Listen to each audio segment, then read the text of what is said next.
Jam në kufirin mes Mirditës dhe Matit, pak në këtë drejtim, ndoshta pak qindra metra është kufiri me Mirditën. Ky është fshati Zajs, një fshat shumë i bukur. Duket kjo është njëra nga lagjet e fshatit.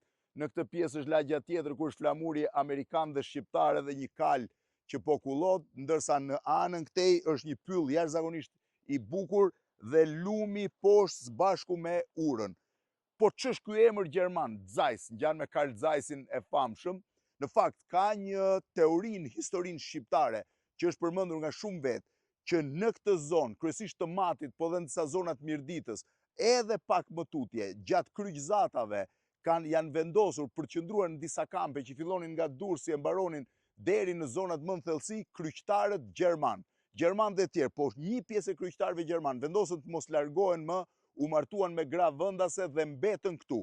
Sipas teorive, që askush nuk mund t'i vërtetoj dot, por që janë mjaft përhapura në historinë shqiptare, fise si Walter, Allamani, që janë fise të zonës së Matit, janë fise me prejardhje gjermane, Allamani nga Gjermani apo Walter nga...